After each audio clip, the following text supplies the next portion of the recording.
Welcome into a brand new episode of Tribal Council Chat. As always, we are your hosts. My name is Bruce Heller, And my name's Brett Parnell. and we are a couple days late, but we're still coming to you this week. As always, we'll be back again Saturday, so a couple episodes closer together than normal. And this week we have a player profile episode. We do. So last year we did a bunch of them with our Mount Rushmore series, and that included both a Tony episode and a Parvati episode. So with Survivor Australia starting next weekend, I figured it was a great idea to do a Cirie episode this week. So Great we idea. are talking all about a legend of this game across 4 seasons, someone who's done some other shows, but we probably won't get into too much of that now because obviously we've been kind of busy this summer, but at some point we'll do that series we talked about on Roundtable Chat to rewatch season 1. And who's going to be back for Survivor 50 as well, in addition to Australia versus the world. Yes, for sure.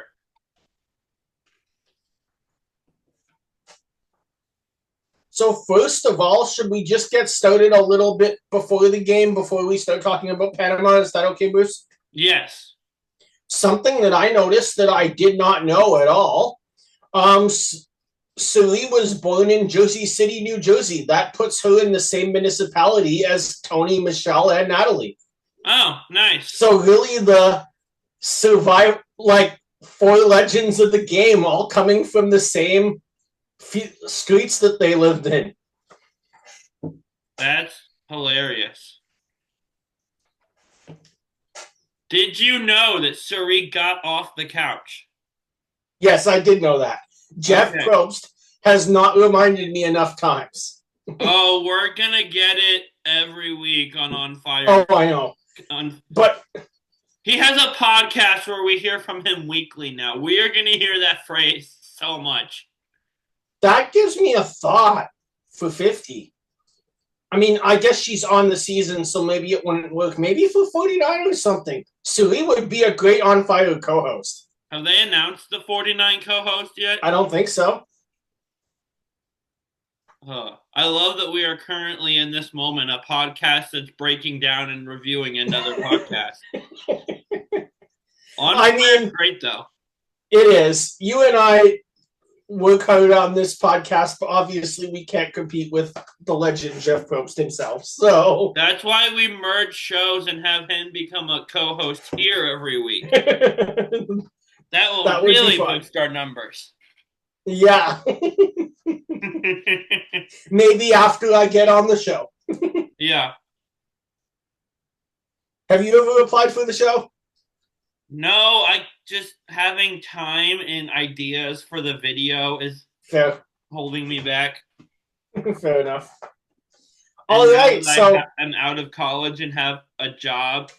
Yeah. I'm not sure how taking that much time away would work. So that's more than fair. So speaking of getting off the couch, let's go right to day 1 of Panama, because I think that this is kind of the beginning of Cirie's story. When I, as a viewer, watched them keep her and vote out Tina and said, these people have got to be some of the biggest foolish players in the history of Survivor up to this point. Yeah. When, notably, Cirie gives the line, and at that point I would have voted for her, saying, I hate leaves. And Tina just gives this gold confessional of, did somebody not tell you what show you applied for?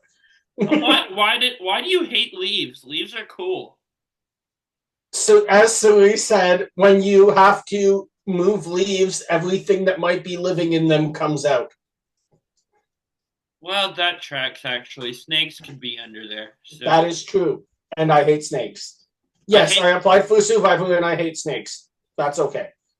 If they're at the zoo behind glass, it's fine. Otherwise, they're creepy. I figure as much as I hate them, if I ever get on the show, I will learn to face that fear for $1 million. You'll have a machete in your hand. So that's true. hard to be afraid of a snake when you can just. Ugh. I think that would land me in the same position that Colby was when he used one of his knives on the coral reef. Well, just scale the snake and eat the meat after you cook it. That way you're just hunting for food. Yeah. But after we see that vote and that, so even though Cirie's clearly struggling with the elements, we do get one part of her game in that episode that really gives us the legendary character that we have today. And that's that where Cirie's survival skills were lacking, her social skills with the other older women in the tribe that she was on. And when I say older women, I mean the entire tribe. It was a season split by older women, older men, and younger men onto 4 tribes. But her social skills in that demographic really take over. Whereas even though it's obvious to the viewer that Tina has so much more outdoor skills to offer the tribe, Tina probably had more outdoor experience than 99% of survivor players at this moment. The tribe still goes with the social connections that they're building with Cirie. And that really takes her at least to get one more week into the tribe swap where she can start using those connections on those skills to build connections with more players than just the 3 women on her tribe that happen to be in the same demographic as her. And in contrast with that, whereas Tina was very well briefed on survival skills, a tragic event in her life where her son recently passed away led her to not have those social skills and isolate herself from the rest of the tribe and really be out on her own. And that goes to show that while this game might be called Survivor, the connections that you make with the other people are far more important than anything you can offer in terms of starting a fire or building a shelter. Correct. And that's a great. An early Survivor was very survival based, and I kind of miss that element being as heavy as it used to be, but it still wasn't enough to save you compared to that social element, being able to build relationships with people and so on. Yeah. I mean, it goes all the way back even to episode 1, season 1, with Rich saying, being out in the wilderness is easy. It's surviving the people that's hard. And Cirie is a master at that part. Oh, yeah, for sure. Put those 2 on a season together.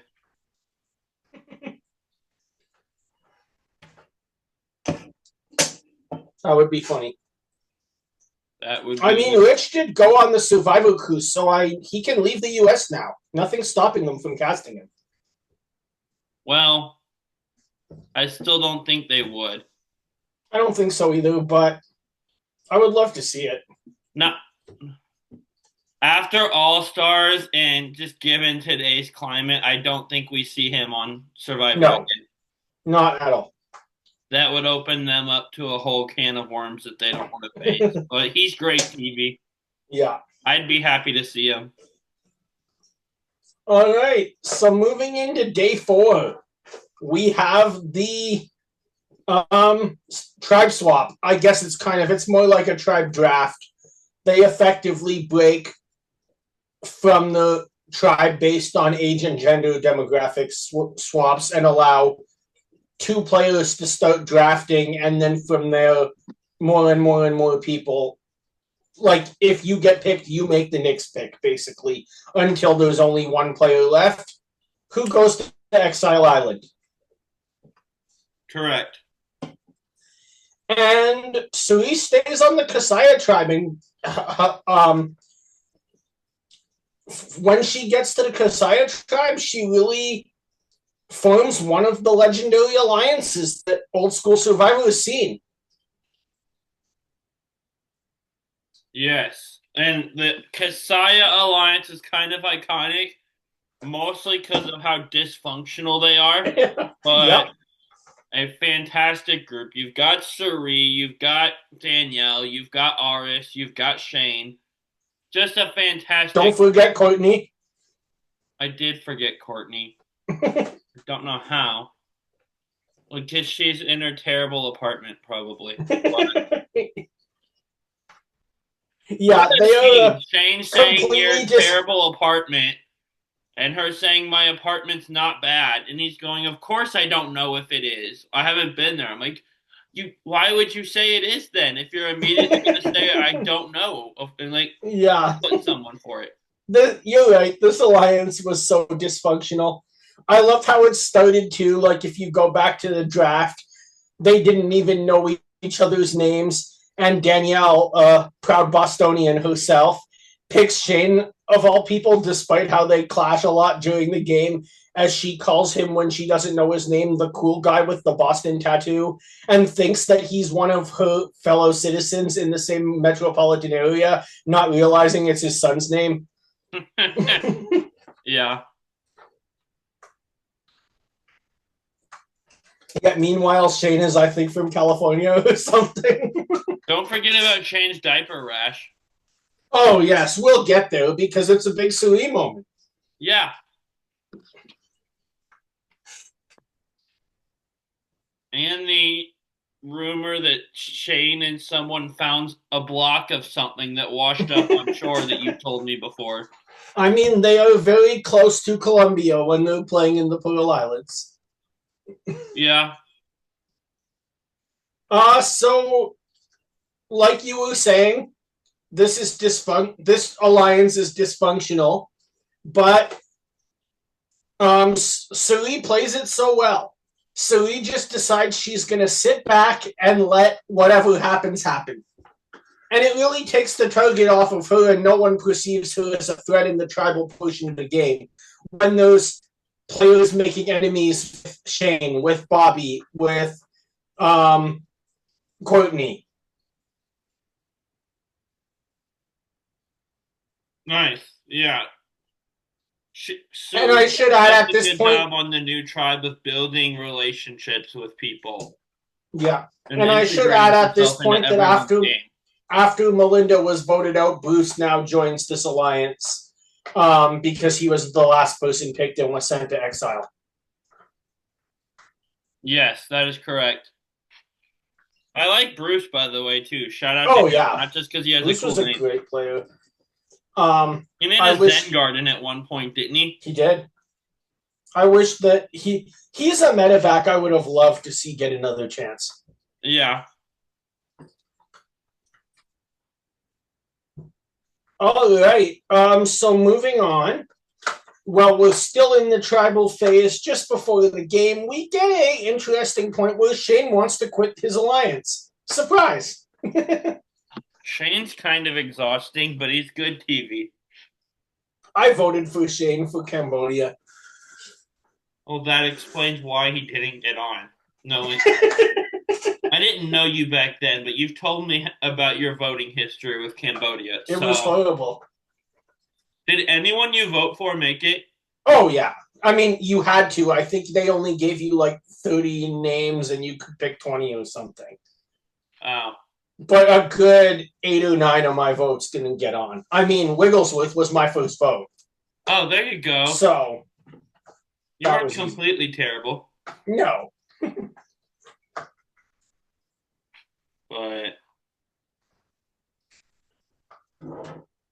But so we get an interesting point though where Shane wants to quit the alliance and this alliance looks like it's going to fall apart. However, Shane is adamant that he will now not quit his alliance with Cirie because he swore on his son's life. How many times do we see this in Survivor? I don't get it. We saw it with Twyla because everyone made a big deal about it. Which I also didn't get. We saw it with Tony on somebody?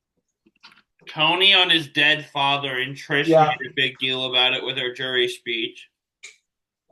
What a chaotic jury that was, but I wasn't really a big Trish fan, so I was like okay with seeing her be a little bitter and about being out, honestly. I felt bad that she lost her dad, but I'm like, I'm okay that you're not at the end.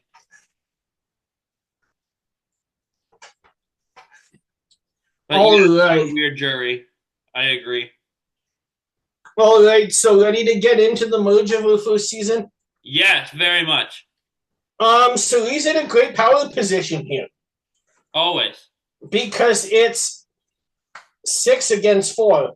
There's only one difference, and that is that Terry has this thing called the Super Idol, which after this season was deemed too powerful. Oh no, after one more season. Yeah.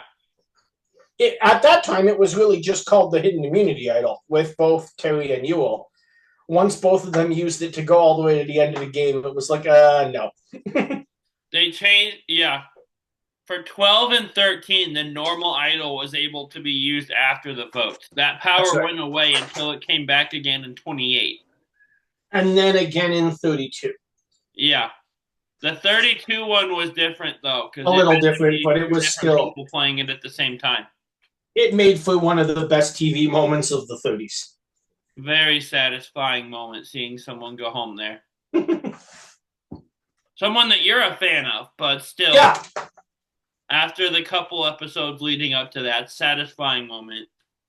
Yeah, satisfying. I mean, we've already talked about that season a lot, but it was a great moment.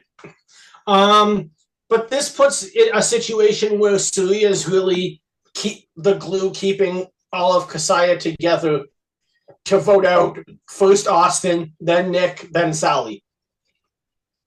But that leaves Terry all alone trying to pitch deals to everyone, including Cirie, yet it goes nowhere. Yeah.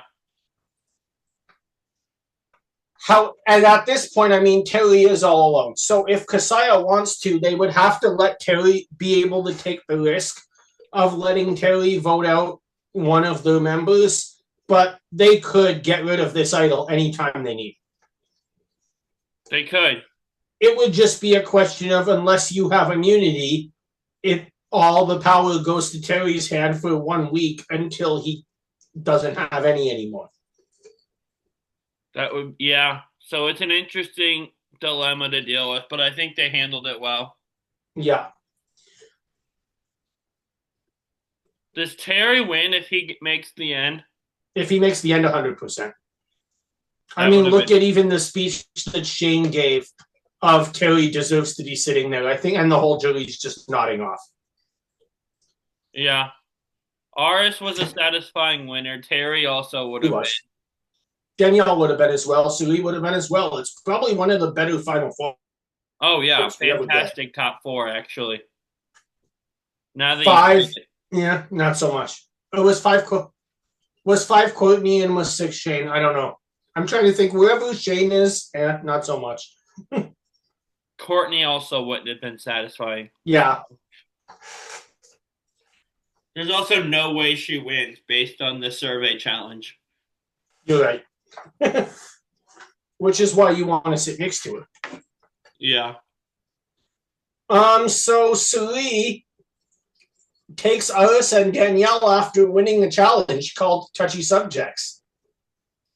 This is where we find out people think Courtney is a poser, among others. This is where we find out people think that. This is also where we find out that maybe there's not as cohesive direction in Kasaya now that Terry's left. And Shane is not happy about not being chosen. Shane's always not happy about something, though.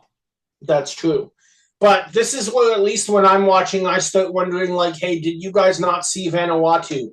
We just saw Chris win the game amongst a whole group of aligned women in that season. 3 seasons later, could Terry do it again? Yeah. And he almost did. He almost did. You're right. Shout out Chris Hardy, super underrated winner. Absolutely. I don't know why we've never seen Chris again. Maybe he's not interested or something. I don't know. I mean, maybe Vanuatu just, for obvious reasons, Jeff doesn't have as much admiration for. Yeah. It's kind of the season where his ex is on. True. But they don't have to go and make a decision at this point. Why? Because Bruce gets medevac, tragically. I did get medevac. You're right. No, other boost. Oh, But you're fine. But then after Terry wins immunity, they have to vote one of their own. And I was right. Shane was 5th, Courtney was 6th, because it is a 3-2-1. Cirie masterminds this vote by leaving Shane totally out of it. Shane voted for Danielle. Shane was convinced Danielle was going at 6. And thanks to Cirie, it's Courtney who goes, basically setting Shane up to be voted out next and not make the final 4. yeah. Which stinks for Shane, but again, he wasn't winning anyway, so. No. But before that happens, we get a loved ones visit this season. Yes. And Cirie's, this is where I've never quite understood Shane's selection in. Oh, no. Was it Terry who won or Shane who won? I don't remember. I think it was Terry because he justified it in a weird way. Yeah, I never quite understood Terry's decision. That it was Terry, because I had a lot of criticism for Terry at this point, especially rewatching it as an adult. I was glad that I watched the Winners at War Loved Ones visit 24 hours later after rewatching this, but you're right, it was Terry's. I never quite understood Terry's decision making here. I won't get into what he has to say about us and Danielle. This is the point of the game when I went from being a Terry fan to wanting Terry to be voted out. But what I definitely didn't get was why, with everything that we know, and I mean, yes, did production influence it to make it better TV? I don't think they'd influence it. It sure did make it better TV. But why does Terry take Shane to the resort with his son, as opposed to taking Cirie and her husband to the resort where they can go as 4 adults and let Shane's son get the survival experience at camp? Yeah. It was bizarre. I was like, if I'm going to a 5-star resort, I think that I would want it to be adults only. But that's just me as a traveler. Yeah. But despite the reward, nothing happens. Shane is the next to go because Terry has the super idol. Sad. And he's not happy about it. Do what? I said Shane is not happy about it. Correct. But before we're about to wrap up our first season, Cirie is, as we know, plays this show 4 times, so there's still quite a bit. But we get, I mean, I know some people like to say that Cirie was screwed over in every single season she played. I think this is probably the least controversial of the 3 ways that she went out late in the game. Because, hey, it's a fire-making challenge and Danielle won. I don't know what's controversial about that. Can we backtrack for a second? Yes. You forgot Shane's diaper rash. Oh, yes. Of course I did. One of the funniest moments in Survivor was when Shane is in a bit of pain, let's say, to say the least, and he decides, because Cirie's occupation is a nurse, to have her do an inspection of his male parts as opposed to asking medical to do so. Why Shane, other than the fact that it's Shane? And she did it, too. And she did it, too. And she properly diagnosed him. Props to her for not saying no, ask medical. Hopefully when he got back to Ponderosa after finding himself blindsided, Shane stopped wearing wet underwear. Yeah, that'd be helpful. I also don't want to think very much about Shane's underwear, so... Well, I'd rather think about his underwear than think about what Cirie had to see. Yeah, this conversation is taking a turn south. Hey, you were the one who brought it up. Yeah, it's a funny scene. The more you It is examine it, the hilarious. weirder it gets. All right, but moving back to her final moment in the game. Just one sec. One. Moving back to her final moment in the game, we see a 2-2 split when Aris sticks with his ally, Cirie, and Terry and Danielle align with each other, and Danielle wins. I don't think there's anything controversial here. No. But before we wrap up, one thing I forgot is if we go back to when you and I did a episode on rewards, Aris and Cirie at this point get to share one of the best rewards in the history of Survivor, and that's taking a yacht through the Panama Canal. Yeah, that's really cool, actually. I would have loved to do that. That would make being on Survivor worth it just for that day. That would be fantastic. And after the season, Cirie was voted the most popular contestant, and with that won a car award. Which means she didn't win the game. Well, if it was after the season, no. We just talked about Danielle beating her in fire. Yes, but car equals no win. Fact. So. All right. So, are we ready to move on to Micronesia? Yes. This is probably Surie's most famous season. Yeah. And I'm going to say she didn't win this season because of the car she won at the after show in Panama. I'm going to say she didn't win this season because Final 2 is part of Survivor and you have to expect it. I mean, yes. She went to a Final 3 with two people that had better relationships with each other than they did with her. But it's funnier to blame the car from 4 seasons before. It is. And but you're right there. If you're not an immunity threat, as she is not, you have to really watch that level. And it's probably the first mistake Cirie really makes through 2 seasons of Survivor, is to be so tied into the fact that it's going to be 4 that she feels comfortable to go into Final 3 with a duo that is both more likely to win Final immunity than she is. Yeah, true.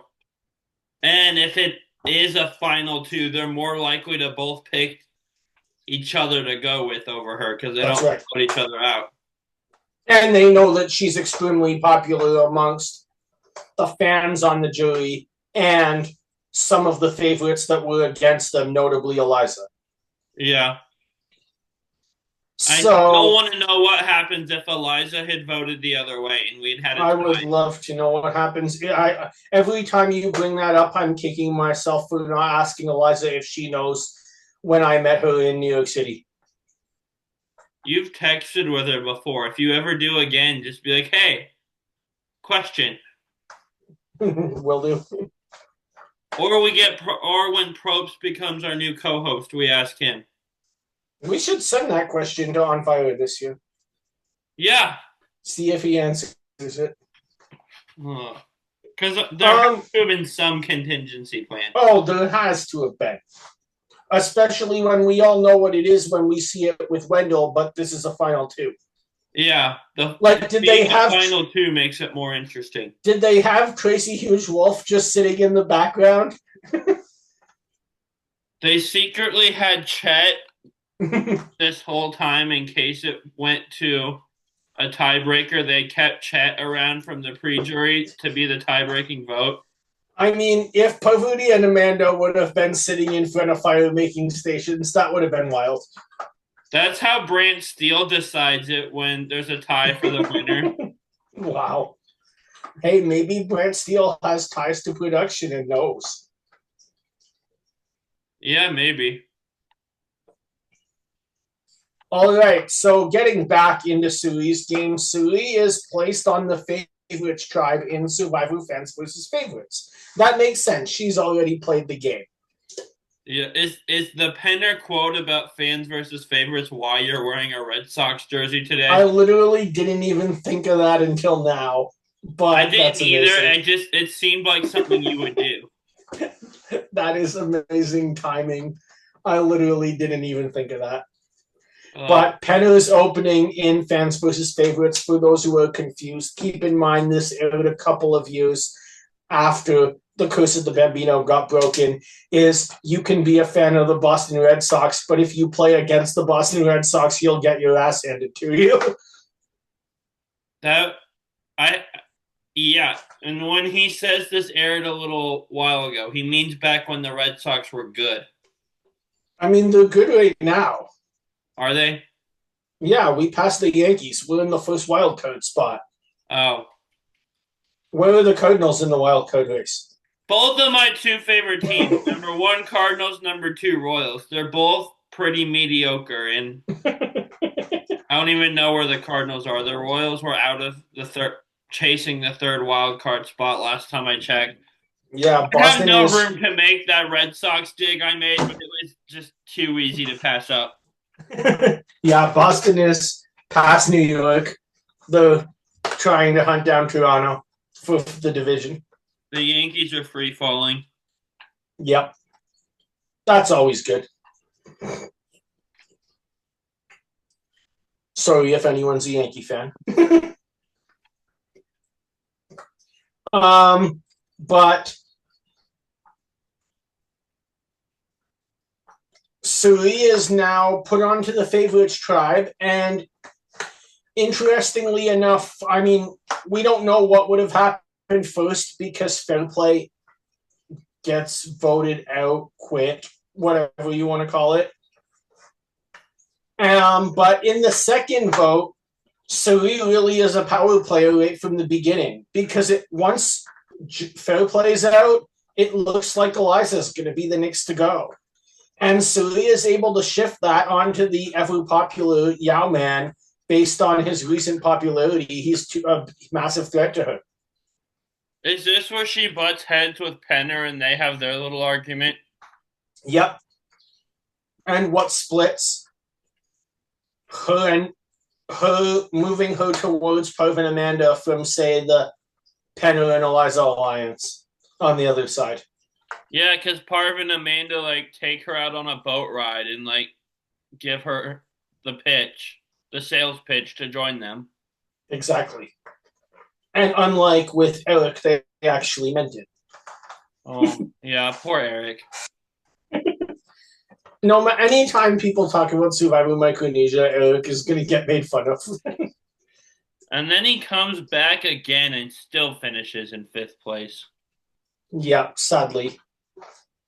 He got medevaced in that In season. a season where he really didn't get much of an edit at all, but made it all the way to fifth place because Probably because they know he got medevaced. what? I would say his probably because production knows he gets medevaced when they edit it. True. I think if he plays the game and sits in the final three, he gets a better edit.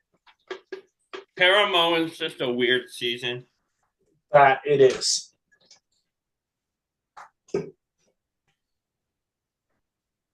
But at this point, the real gameplay starts at the swap when they become the new Irai tribe.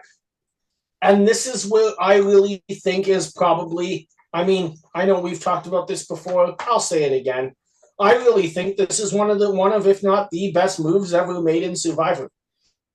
And that's Parv and Cirie deciding to say, we're going to get these two new girls, Alexis and Natalie, into our alliance.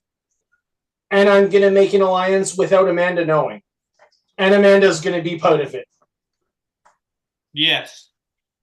Genius. Genius, and it worked out really well. It did. And also, Amanda at that point had no real choice. But I mean, based on everything we know from the future, she's probably glad that Parvati got her into a girls' alliance and not in an alliance with Ozzy. Yeah. Because that didn't end very well. True, it did not end very well. You're right. So this is where we have the formation of the Black Widow Brigade, probably the most famous alliance in reality competition show history. Maybe the Tagi 4 is at their level, but it's one of those two. No, Tagi 4 is not on that. Nobody's on Black Widow Brigade's level, in my opinion. No?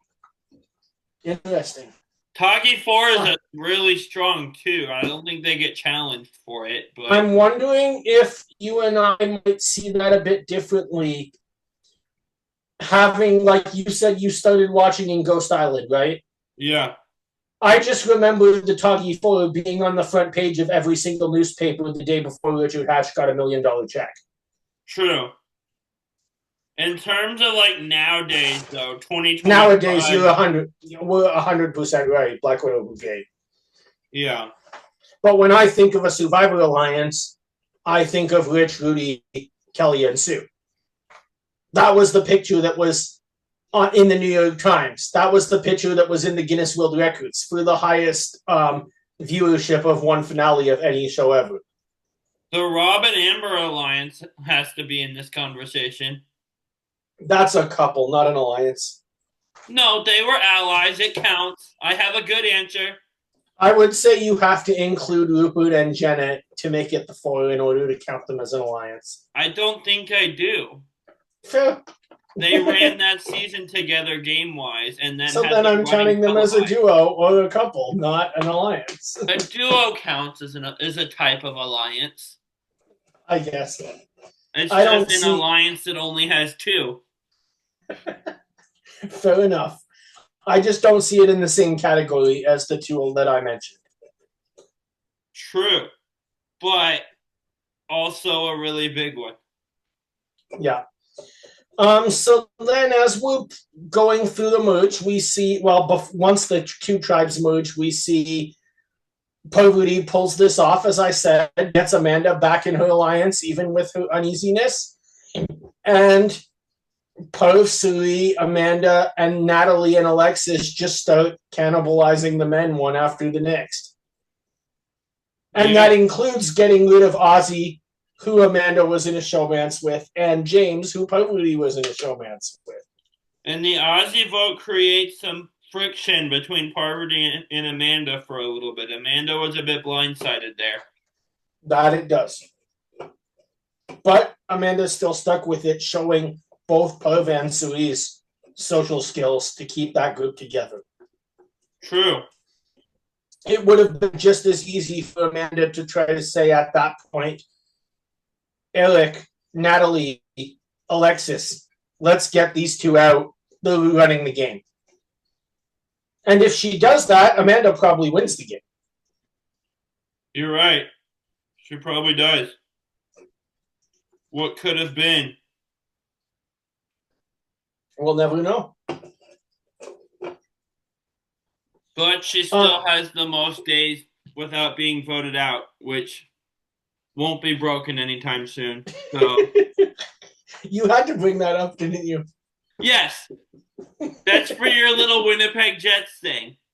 But that was meaner than what yours was meaner than mine. So hey, when I said that, I was just remembering the videos. I didn't even think of what happened in the playoffs. Oh, I thought that was because I thought as I was saying it, I remembered, and I'm like, this is funnier now. Because the first time we did trivia, my winners at war was who finished second place. Yeah. And it was by far the easiest question, but Natalie beat Michelle, so that was me messing with. I thought you were remembering the heartbreaking playoff loss, and that was your revenge for the winners at war thing. I didn't realize that was a complete accident until just now. It clicked into me as I was doing it that it was. So it was. That makes it so much funnier, honestly. It does. I mean, that game still stings, but yeah. One of the most frustrating losses I can remember. Maybe. I mean, at least you didn't lose a playoff series to the Maple Leafs. Yeah. that was sad. No offense, that wasn't particularly close either, but no, it's okay. They lost the next round. So Well, we're going to be ahead of them this year. you also thought you were going to the Western Conference Finals last year. So I'm not sure I can take your judgment. Yeah, but the Maple Leafs lost their second best player. True. And you went to Vegas of all places because they're Of all not places. already loaded. And I Petro mean, retired, so my kind of liking Vegas. I can't criticize Vegas too much with them signing all these top players. They're basically the Liverpool of hockey. Oh gosh, is Liverpool the Dodgers? No, Liverpool is more like the Red Sox. They were just they're not the highest salary, but right now they're just really freaking good. Because I can't stand the Dodgers the past That two off that seasons. the Dodgers equivalent in English football would be Manchester City. Oh well, I don't like them either. I like the Red Manchester one. So Very disappointed. not the first or the last time you're disappointed in me, I'm sure. Okay, where are we in Micronesia? I got sidetracked again. I mean, we're pretty much right at the big move. That's the Okay. big thing that happens here. And I gotta ask you a question because I had a debate with someone on Survivor Fan Jury recently. Oh boy, this could be anything. Getting Erik to choose to give up immunity, was that Cirie's move or was that Natalie's move? It's a team move. The way I think Okay. of that is it was Cirie's idea, but Yeah. Natalie is who kind of got the wheels moving in Erik's head.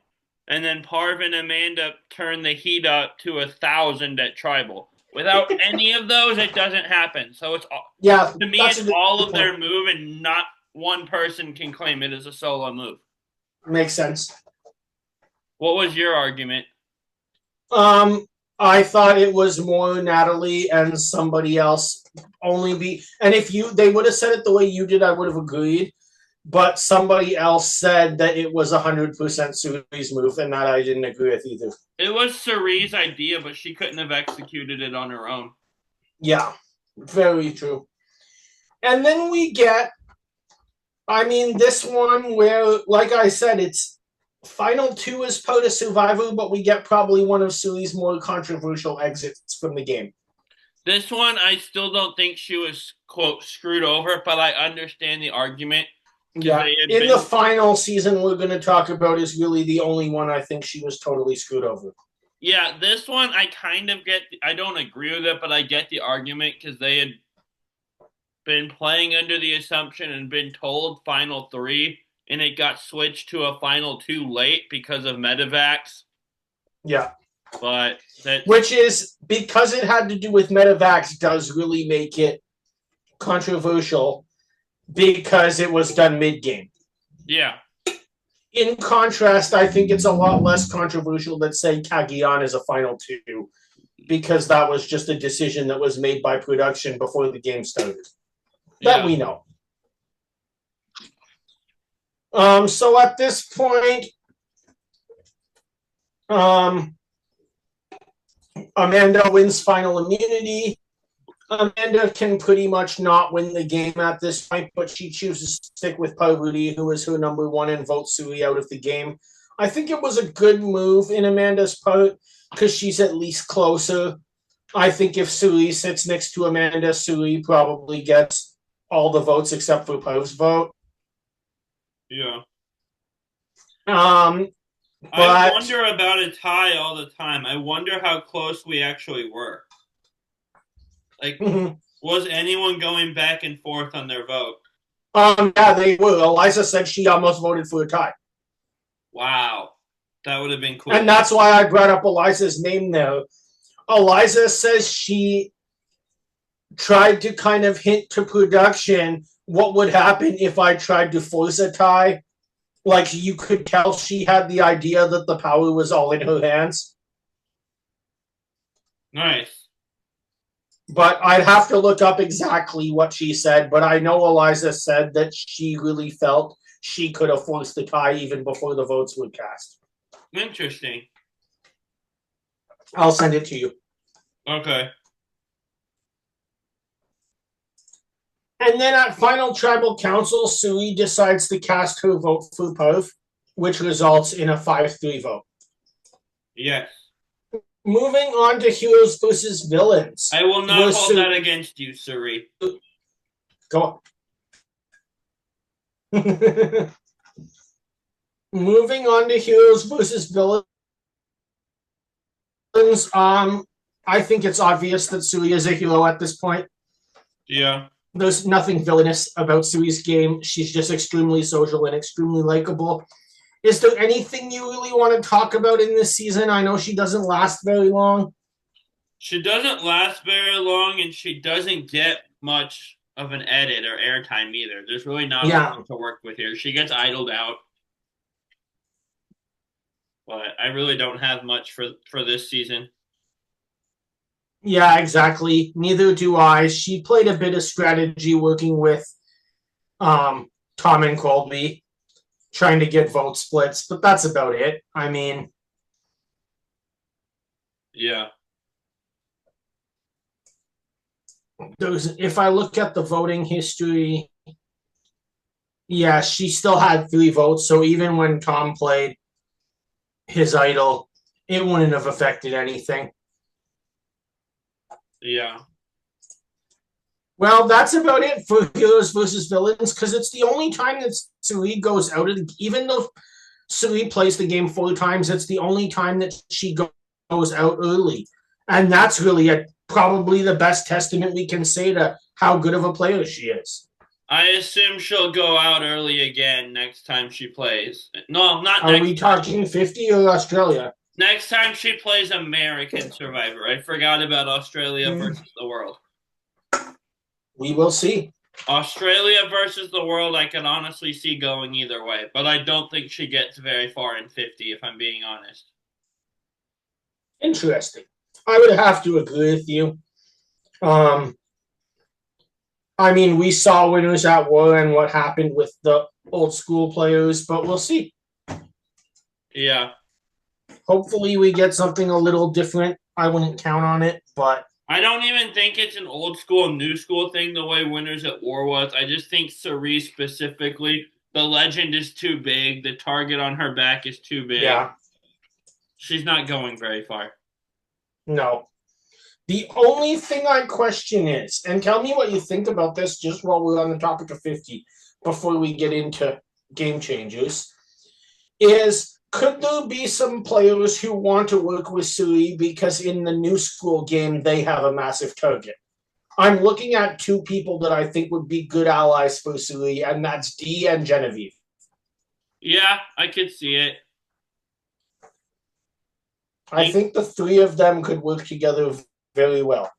Cirie could be helpful to Kyle, too, because Kyle's the 2 winners. Absolutely. My phone heard me say Cirie and lit up. It thought I said Cirie. Oh, that's hilarious. It also did that when I said the word seriously one time. That's funny.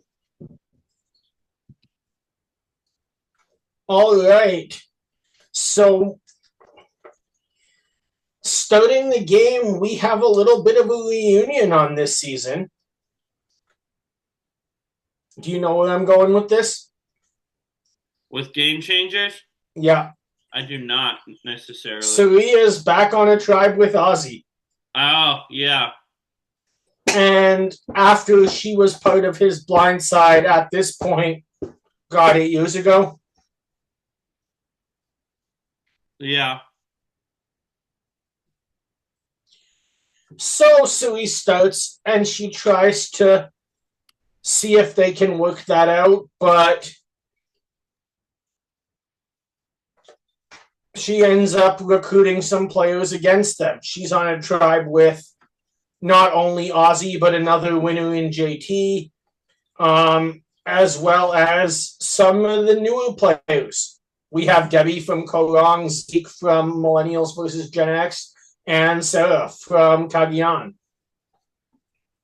Yeah. It's a fun group we get on Game Changers, honestly. Yeah, very much so. I know people like to bash this season because of the theme and say, oh, there's no actual game changers. That may be true, but it's still a really good cast. And I think people misunderstand the theme. It's not people that have changed the game historically. It's people that are willing to change the game they're playing and make game changing moves is the way I understand I think with the vast majority of this cast, I get that. There are some really bizarre picks on this. Caleb, Ty season. Yeah, I was going to say Haley. That too. But Troy Zan. Yeah. That one made it all the way to the end. Yeah, he did. But that being said, I mean, how can I get there and not mention Debbie? Oh, do we have to talk about Debbie? Sure, she was tolerable for about 3 seconds. Hey, she did gymnastics, okay? Do you know what 3 seconds Debbie was tolerable for? No. The 3 seconds it took her to write the letters MICHELE on day 39. Oh, I thought you were talking about Game Changers. No, I meant the whole time she was on Survivor. Hey, she did gymnastics. That's impressive. And when she did bad, it's all Brad Culpepper's fault somehow. It's completely logical. She volunteered herself for something, then blamed other people for putting her on it when it went bad. That was hilarious. But I do gotta say, it's fascinating that Cirie is able to go far into this game when you look at other big names coming into the season like Tony, Sandra, Sierra were all voted out very early. It's also the second season Cirie was on with Sandra and never shared a beach with her. Yep. Oh, what could have been. And we're not going to get to see that in 50 either because Sandra's not playing. Plot twist. One of the beaches is the Island of the Idols beach where Sandra's giant head is. And they just left the giant heads there. I wonder if they're still there. I don't know. I kind of want one of them, honestly. Yeah, that would be funny. No idea why. I know they were still there in my front yard. Winners at War. Yeah. But I doubt they are now because, I mean, it's been hurricane season 6 times in Fiji since Winners at War. Well, maybe they made them hurricane proof. Maybe. Probably not. All right, but in Game Changers, only after 2 episodes, we have a quick tribe switch. Correct. But Cirie's still with Ozzy. Somehow. Somehow. Yeah. Anything you want to talk about in the middle of the game? Not really. I guess really the big thing here is the post-merge 6-player alliance and then ultimately her downfall in the game, both with Lysina's advantage, but also with everything that goes on in the vote. Yeah. Cirie made it deep in Game Changers and played really well, but she wasn't really like a major player, someone that I felt like was like a front runner to win or anything. The edit really focuses more on other people. And I think the reason that the edit does that is because we know what ends up happening. Yeah. For sure. So, but we do have some strategy here where Cirie tries to get Sarah to turn on an alliance. And that leads to Debbie being blindsided. Yeah. We have the loved ones challenge, and now instead of HB, her husband, Cirie's son Jared shows up. This is Jared, who was, until Davey was an alternate, going to be on the David versus Goliath cast. It's also Jared who played Big Brother. Yes. So a little reality TV connection there. It would have. I'm glad to a point that Jared was not on David versus Goliath because Davey was iconic and probably, well, not probably, is my favorite player on that iconic cast. That being said, I mean, it would have been neat to see if they would have figured out who he was. Yeah, from what I can tell, they told each person like right after they got evicted that she was his mom.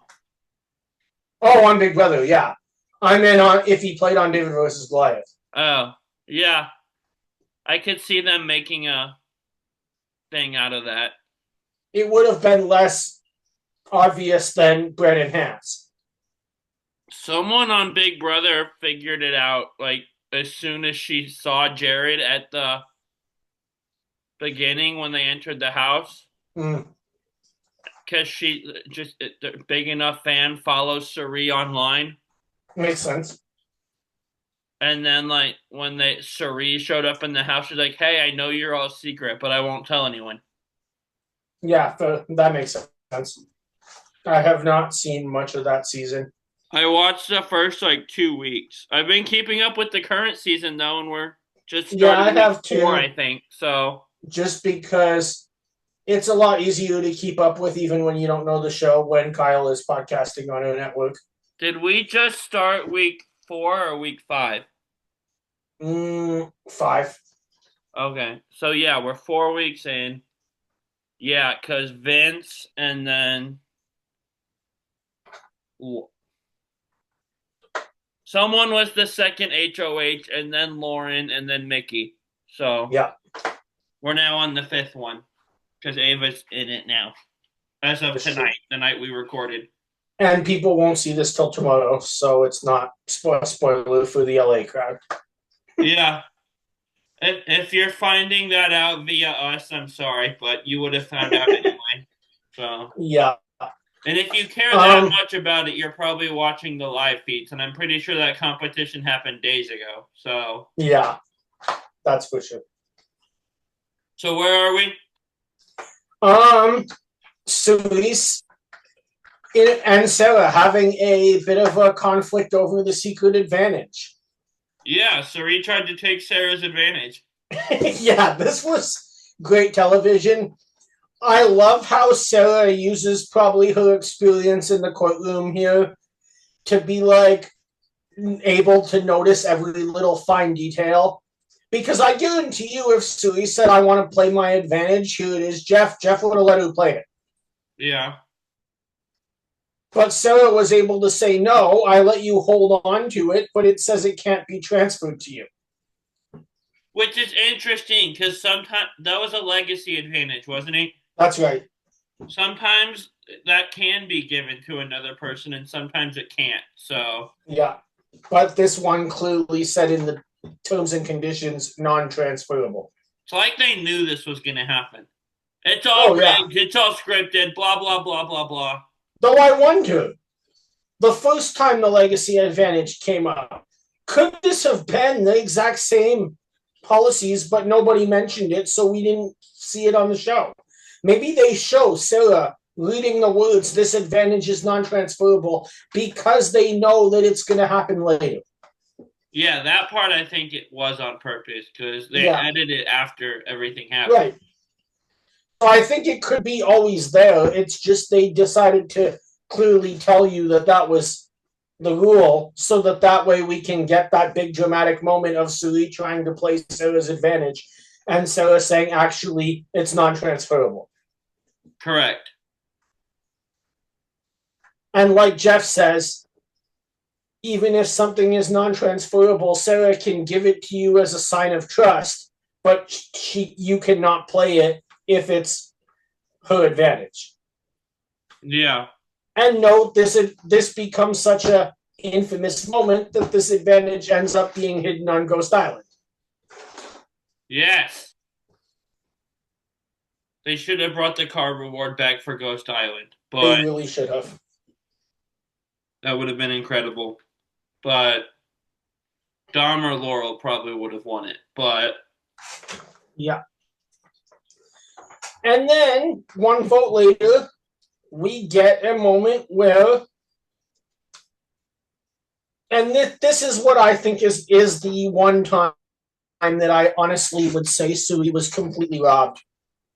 And that's what I guess we call advantage getting here. Not a great name, but yeah. No.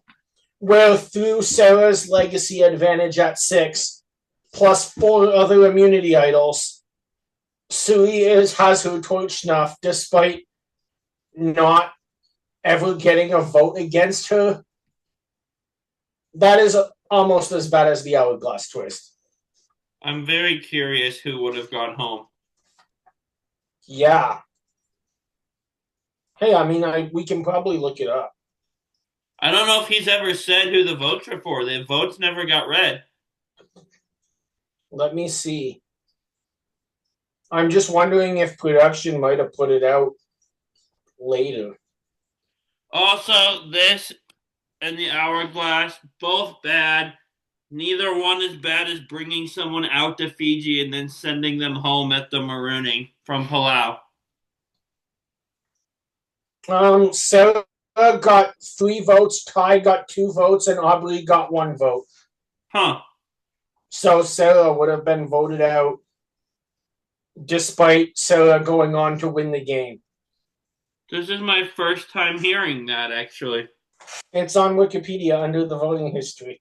Oh, I never thought to check that, honestly. I just assumed it would be a mystery for all of eternity. I think that production, for legal purposes, would have had to put it out just so no one can then claim it was rigged in any way. True. So yeah, I would say that's the one time that it was completely unfair that Cirie went out. I mean, guys, just set rules to make sure that idols have to be played by a certain point of the game so we don't get into this situation if you're going to have a dozen of them floating around. Well, there was a rule that you had to play it by a certain point. We just weren't to 5 yet. That point is there. It's 5. We just weren't there. Yeah, well, it's too early to have 4 of them able to be played at 5. My question is, what if this had happened 1 round later? Oh, see? That's a great point. Other than the fact that it wouldn't have worked, the same thing could have happened where someone would be voted out by default, but Sarah's advantage said it has to be played either at 13 or 6. Well, yes, but what if it didn't? Yeah, then you would have a mess. What if we end up in a scenario where everyone is immune? Is it just the last person to play it doesn't get the chance to because they're gone at that point? I would assume that all of them would be null and void. And they all just get wasted and everyone's eligible still? Yep. That would be my guess. It would be. That's crazy. Or everyone but one person plays their regular idols or advantages, and then Probe says you're the only person that didn't, you're going home, and then bam, super idol. Plot twist. Yeah. That would be funny. Just add an extra episode to the season at that point. Filming schedule out the window. And then that's how Cirie exits the game. But at Final Tribal Council, she ends up being in the block that votes for Sarah to win, who does win the game in a 7-3 vote. That is correct. Brad getting 3 votes is impressively weird. It's like Austin getting the votes he got. When the people they went up against were so clearly better. Yeah, though it does make sense to an extent because, I mean, the way Brad played the game was always going to get Ozzy's vote. Uh-huh. And then if you have somebody like Ozzy who's just determined to persuade the jury, as critical as I am of this Final Tribal Council, because I don't like what production did to shift the jury format, which I personally think was a direct tie to how Final played out in Korong 2 seasons earlier. I do like the fact that you almost, instead of the jury doing the widow play out last thing, get Ozzy and Zeke to just decide we are going to pick our player and debate each other. Yeah. That was great. And you had Andrea calling the way Sarah played the game gross like 3 times. Yeah. I'm like, that game's been played before, the like sneaky conniving. Yep, it has. I don't know why that stuck out so much to Andrea, but I have no idea. I mean, Andrea was on a jury with Boston Rob in the final 3. Yeah. I don't know why she's only seeing it with Sarah now. I don't know. But oh well. Oh well, yeah. All right. Anything you want to add before we get to a live blindside for Spoot? Nothing off the top of my head. Okay. Ready for my 3? Sure. I know you love to first boot winners. It's easy. So it is easy. It's not that easy today. Because you are going to get the 3 names that Cirie voted for at Final Tribal Council, and they all have $1 million check. Your options are Sarah Lucina, Parvati Shallow, or Aris, can't pronounce his last name. Baskowskis, I believe. There you go. That's better than I could have done. 1 second. I'm gonna blindside Parvati, and I usually do this when she's available. So, like, Denise became the Queen Slayer. Parvati's the GOAT, greatest of all time. I want to be the GOAT Slayer. I think that's a really cool nickname that I would like to have. Nice. Even though when Denise did it, it was actually a terrible move for her game. But yeah. I don't need to get sidetracked down that hot take of mine. But the other 2, I'm going to align with Aris and first boot Sarah. Nice. Sarah's winning game scares me way more. Yeah, I can see that. Yeah, that makes sense. I'm going to.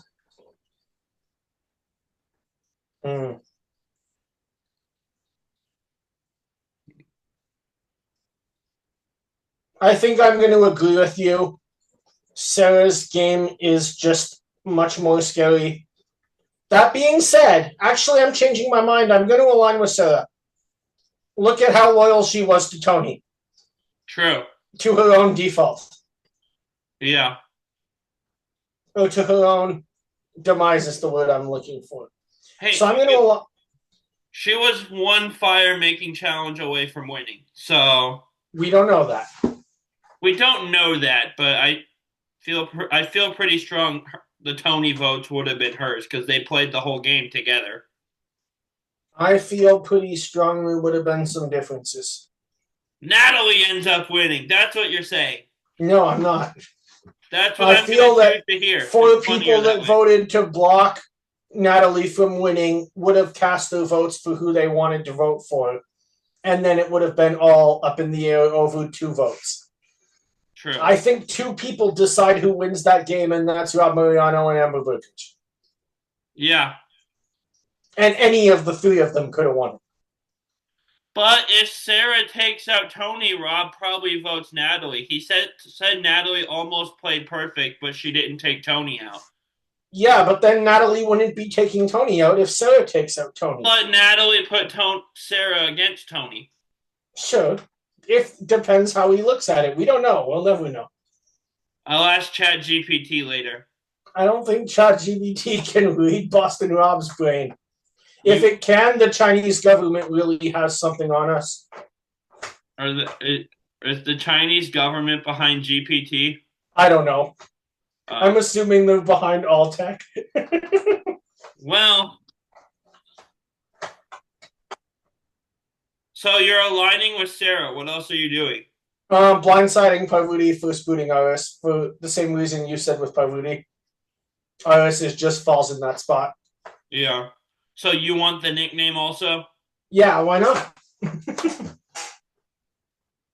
You got three names? Yeah, 1 second. I'm typing on ChatGPT.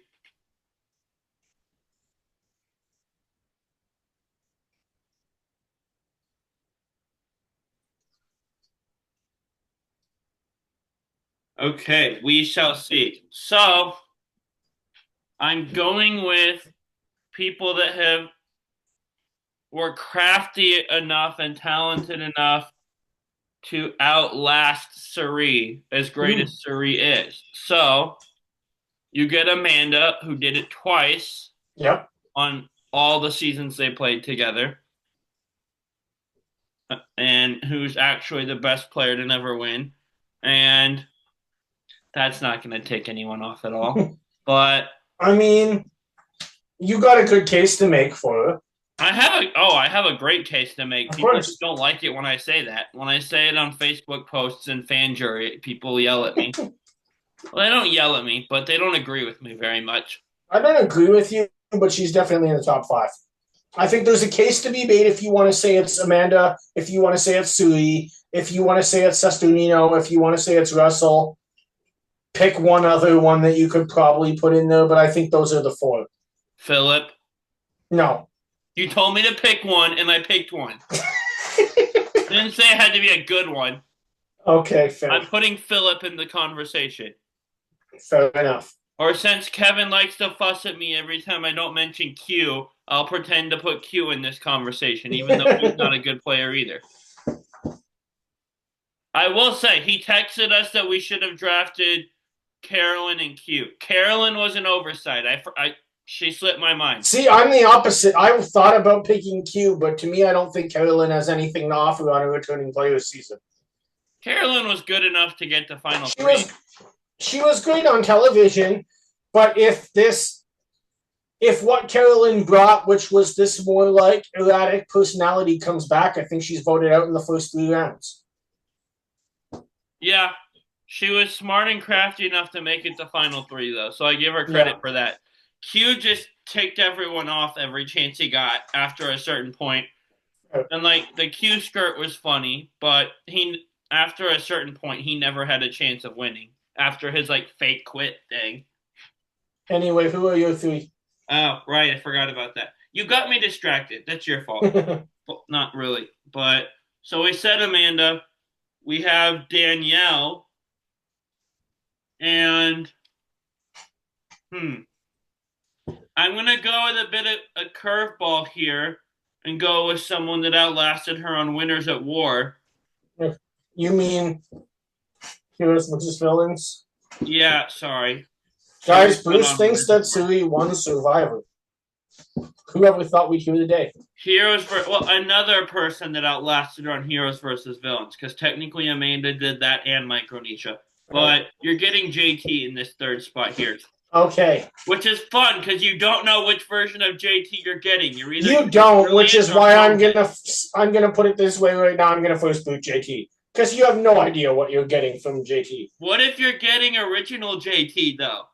It's a miss, but it's a risk I'm willing to take because we haven't got original JT since the original season of JT. I watched Heroes versus Villains before Token Chains, and I was so shocked because he's incredible on Token Chains. Yeah, he is. I'm like, this is not the same bonehead I watched on Heroes versus Villains. This is what? You must have been thinking if you watched Heroes versus Villains, how did this guy win Survivor? I don't remember. Yeah, he's two completely different players. It's wild to me. And he gets even worse on Game Changers. I think Heroes versus Villains is worse than Game Changers. He didn't actively give someone an idol that the only thing he knew about was, hey, they're a villain. They're probably a villain for a reason.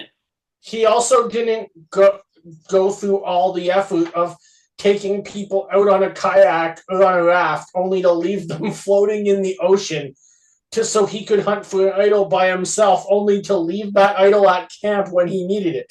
I'm gonna be honest. I love him stranding his tribe out in the ocean. That's hilarious to me. Yeah. And he yelled at Michaela about sugar, which was actually Sandra's fault. So yeah, that was funny. You know what? You talked me into it. First booting him's the right choice. but you're Hey, missing out on some good TV. Michaela is just getting ready. That's just getting Michaela ready for Johnny and CT to be yelling at her at some point. Yeah. All right, so that leaves me with Parv and Amanda. I am going to blindside, not Parv and Amanda, Danielle and Amanda. I am going to blindside Amanda. I would think that Amanda would be a great juror. Yes, she's lost. I still don't want to sit against her. I'm going to take Danielle to the end. Danielle's someone I think I would work well with. One obvious reason that I'm going to point out for the second time in this episode. And I think that, hey, maybe I could convince Danielle that I'm from down the street in Boston simply by being another fellow Sox fan. Yeah. I'm going to align with Amanda. Shocker, right? Yeah. That's like me aligning with Michelle. And one of two things happen. She completely collapsed, misses final tribal again, and I win, or she doesn't completely collapse, and I get to watch my favorite player finally win.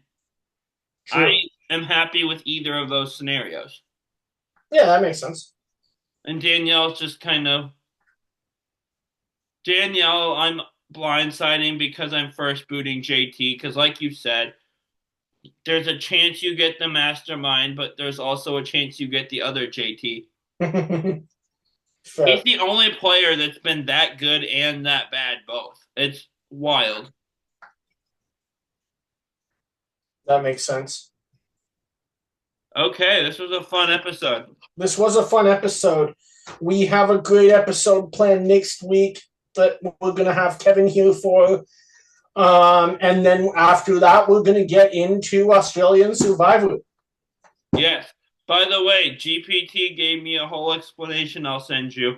But the final paragraph is, given those factors, most Survivor analysts and exit interviews, Sarah likely would have won in a close but decisive vote, possibly something like 7-5 to 1.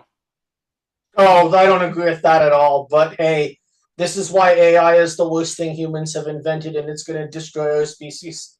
That's a little bit extreme. It's been very helpful to us as an intern on our shows. You're also forgetting that Diet Coke was invented and exists. So, what does Diet Coke have to do with it? It's a terrible invention.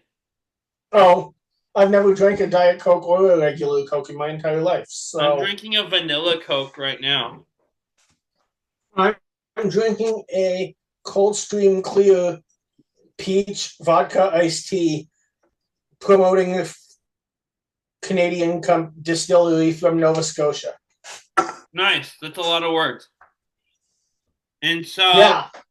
Be watching Buy Canadian products. Stuff, be looking at all the other Reality Realm stuff.